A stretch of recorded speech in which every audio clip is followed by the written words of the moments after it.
Hello, my name is Amina and I'm your decision-making specialist.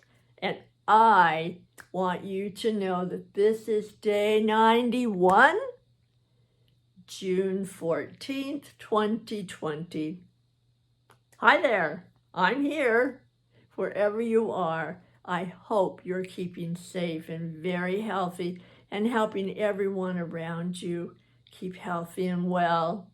Thanks for coming. And today I got the best phone call from one of my clients. This man has been divorced, I think about a year and a half, something like that. Very successful divorce, not a successful marriage. And we've worked together all of this time. And along his way, he had taken a class and he had met this woman and he really liked her.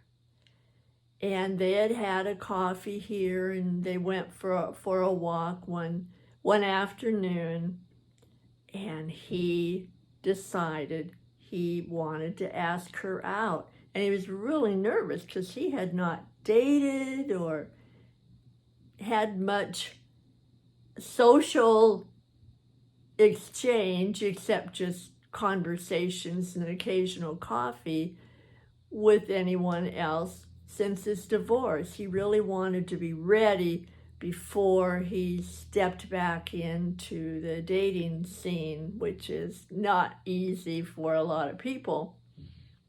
So his phone call today was to tell me about his dinner last night with this woman that he had met. Now, he really liked her and he was really nervous. So we talked about the day that he called me on the phone and we tried to figure out the best way for him to ask her out and what kind of a date he would like from what he knew about her, which was not a whole bunch. And so we talked, and I remember the day so clearly. He called and he said, all right, he said, I don't want to talk about this long. I don't want to analyze it. I just want to figure out what to do and do it. And I said, well, okay. I said, however, indulge me just a bit. And will you say just the first 5 ideas that you have? He has a bazillion ideas always. He's creative and very fast on his creativity. And so I said, just tell me the 5 that come to mind the fastest. So he said, okay. He said, keep in mind that I do not want to talk about it. I just want to pick one and do it before I get too scared to try it out. I said, well, all right, let's just start with saying it out loud, because then I'm going to offer to you and I use it, and I'm hoping that a lot of people use it. Maybe I'm just reminding you and you use it all the time. Terrific. You've got that in your toolbox. And that is that it isn't always, and a lot of times not at all, about what we pick to do. It's actually how we choose to do it. It's about the strategies that we use in order to maximize, to up the odds, to increase the chances that we will get what we want in terms of an outcome, and that it will serve the purpose. The reason that we want that in our life will happen. It's not that this outcome is the result and then we had to figure out how to fit it into our lives. No, we know how we want that outcome to fit in our lives, what the outcome is, and now we go to the how. So he said the first 5 ideas that came to him immediately out loud. And I said, how's that feeling? What are your thoughts? What's going on about those ideas? And he said, you know, the second and the third one, you know what? And I said, what? And he said, they are just dog stupid. And I said, okay. I said, I'm not sure what kind of stupid that is, and I take your word for it. Scratch those 2 off. We don't want dog stupid when you're trying to date this marvelous woman. And he said, no, we don't. So then I said, say the other 3 out loud again. And he did. And I said, now what? And he said, you know, the last idea I like. And the last idea was that he simply say he had so enjoyed their coffee time and their walk, and he was wondering if she would want to have a real date with him on such and such an evening. And that was what came to him. And I said, well, let's give it a whirl. And he said, okay. And I know maybe to you or the rest of you that sounds very basic, like, well, gee, he just asked the woman out. She says yes or no, blah, blah, blah. Wasn't that easy for him? Wasn't that easy? And sometimes there may be decisions that you're going to make, that everyone makes, that I make, that sound kind of, well, what's the big deal? And it doesn't matter if it's a big deal out there. It matters that, dang, it feels like a big deal inside. So that counts. So he followed through on that.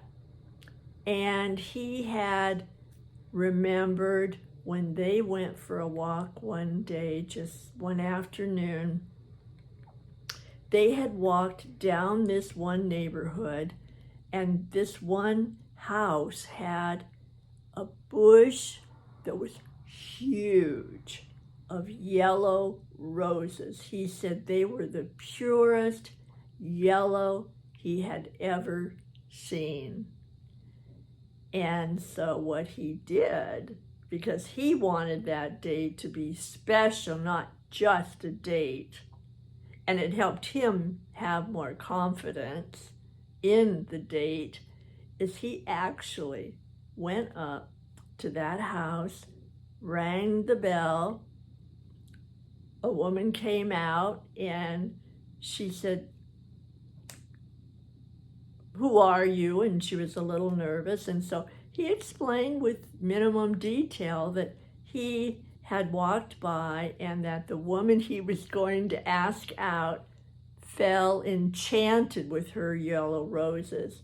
And he was going to have a date with that woman on such and such a day, which was actually yesterday, Saturday.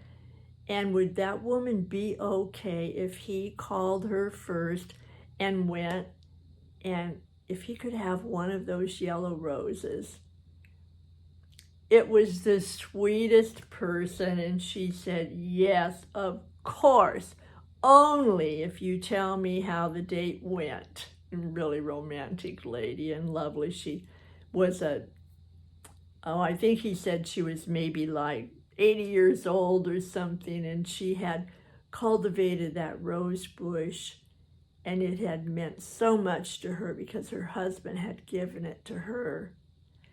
And her husband had since died. And she said, to share that yellow rose with you makes my heart happy again. So not only was he brave about asking for the rose and had listened deeply to the young woman that he was asking out, he also had learned the story about that yellow rose. And that woman had gotten to tell her story, her legacy about her husband and that yellow rose bush. So when he called today, he let me know that he had the best date, and that actually the woman told him, the woman that he had the date with, that she would like to ask him out now, and would he be willing? Which, of course he was. He was so delighted when he called me, and I'm so delighted to tell you. What a story. We don't know if this is the next woman that will be his partner. We don't know if they will date. We don't know what will happen. What we do know is that he paid attention and he said his ideas out loud. And what I'm going to offer to you is that when you have some thoughts and ideas, before you just automatically do them, I would like you to find somebody that's very good at deep listening and not giving advice immediately, and say those out loud to that person. See how you feel and how it sounds and what you think before you choose which action to take. Now, another thing you can do that one of my other clients does, has an app on her phone. She says it out loud, clicks play, closes her eyes, and listens as if she's out here and she's talking to herself as another person. All of these things about saying it out loud, that is one of the biggest reasons that children are encouraged to read out loud, to say things out loud, because when we actually say things out loud, our ears hear what our brain is thinking. And usually, if we really pay attention, we can tell in my client's language which things are dog stupid and which seem feasible to try. So say it out loud. See how it feels. See what it sounds like. See if it's something that you can say, you know, I can do that and I'm willing to give it a whirl, or whatever your language is. All right, put that talking to yourself out loud in your toolbox. It works. It worked for him. He had a lovely date. What would you like to have? Say it out loud. Check it out. All right, and what I would like to say out loud is come back, because I'm going to be here. Press subscribe. Leave any kind of comments that you want, preferably not icky ones. And I will see you tomorrow. I will be watching for you. Bye for now. Say it out loud and take care.